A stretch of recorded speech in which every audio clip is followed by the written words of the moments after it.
The drama surrounding Naoya Inoue has always attracted a certain type of challenger. Not just fighters looking for a belt, but men looking to puncture a myth. Men who stare at the highlight reels, hear the roar of the crowd, and convince themselves that what they're seeing can't possibly be real. That no one that small can hit that hard. That dominance at the lower weights must be exaggerated, polished by promotion, and protected by circumstance. And every so often, one of them goes further than doubt. One of them turns disbelief into disrespect. That's how this story begins. With a man who didn't just question Naoya Inoue's power, but openly mocked it. He said the monster punched like a girl. He said the hype was manufactured. He said everything had gone Inoue's way, from fighting at home to facing opponents willing to stand in front of him. He believed Saturday night would be the moment the illusion shattered. The night the world finally realized that the monster wasn't as terrifying as advertised. He spoke calmly, confidently, as if logic was on his side.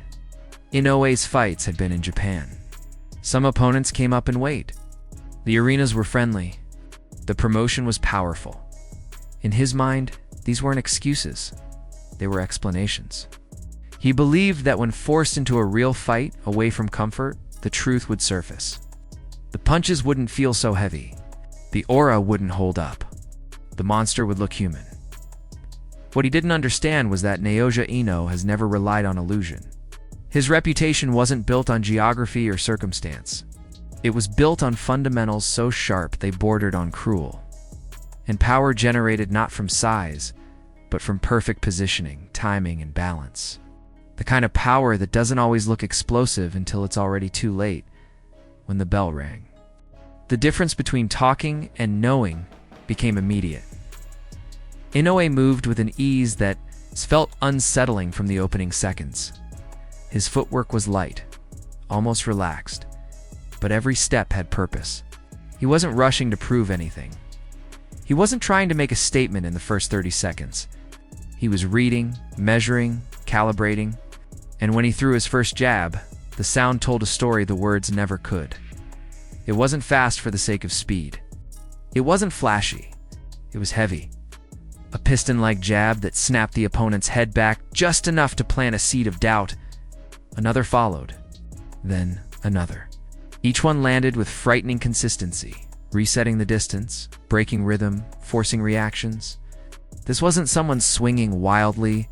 This was a fighter dictating the terms of engagement with surgical precision. At first, the opponent tried to remain composed.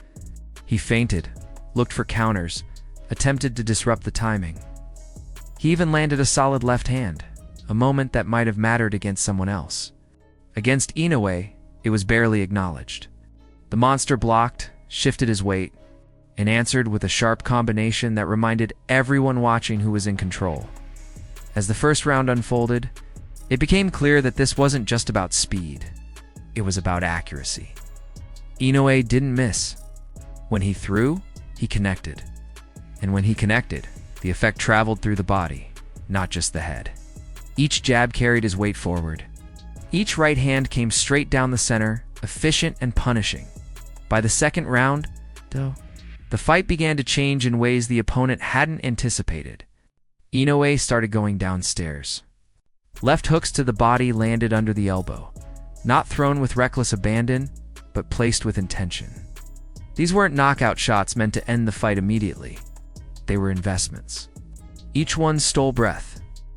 Each one narrowed movement. Each one made the next round more dangerous than the last. The opponent tried to answer back upstairs. But Inoue's defense was deceptive. He didn't rely on exaggerated head movement or textbook guards. He used athleticism, subtle shifts, and perfect distance to make punches fall just short. And when they missed, he punished the attempt. Punching in between shots, catching his opponent mid-commitment, turned every offensive idea against him. By the third round, the monster was fully awake. His jab now controlled the entire fight. Heavy, accurate, relentless, it set up everything else. Uppercuts split the guard. Hooks wrapped around defenses that weren't sloppy, just overwhelmed. Inoue wasn't throwing combinations for show.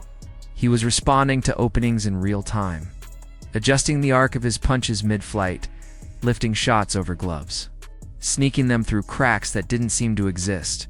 The confidence that once fueled the trash talk began to drain away. Trainers shouted instructions, trying to offer solutions, but the problem wasn't effort or heart. The problem was that nothing he did disrupted Inoue's rhythm. He wasn't doing anything glaringly wrong. He just wasn't doing anything that worked. That's the cruelest place to be in a fight. As the rounds passed, the bodywork became impossible to ignore. Left hooks thudded into the solar plexus with a sound that echoed through the arena. You could hear it. You could feel it. Each one forced hesitation. A split second where the legs didn't respond the way the mind demanded. Guards dropped instinctively to protect the ribs, and Inoue immediately took advantage, snapping shots upstairs to remind him that every adjustment came at a cost. By the 5th round, there was nowhere left to hide. Inoue cut off the ring effortlessly, guiding his opponent toward the ropes like a hunter herding prey.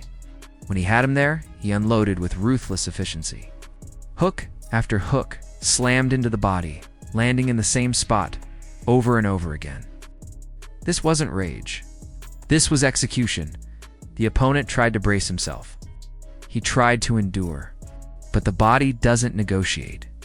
After another brutal hook sank into the midsection, his legs gave out. He dropped to a knee, not out of fear, but because his body had reached its limit. Biology had overruled bravado. The referee watched closely. The corner watched closer. And eventually, they made the only decision left to make. The towel came in. The fight was over. The man who said Naoya Inoue punched like a girl was saved from further damage. Saved from the kind of punishment that doesn't just end fights, but shortens careers. Inoue stood quietly as the result was announced. No celebration, no need for theatrics. The statement had already been made, years later. The lesson would repeat itself on an even bigger stage. When Naoya Inoue returned to America, the spotlight was brighter and the stakes were higher. His opponent this time was Stephen Fulton. It's an undefeated unified champion at super bantamweight, a fighter praised for his intelligence and versatility. Fulton didn't shout, but his words carried weight. He dismissed the hype surrounding Inoue, attributing it to nationality rather than skill. He said power alone doesn't win fights. He questioned who Inoue had really faced. He believed his style would expose the monster. Early on, Fulton stood his ground. He refused to retreat, tried to meet Inoue in the center, believing he could handle the exchanges. That belief didn't last long. By the 2nd round, Inoue entered a different rhythm.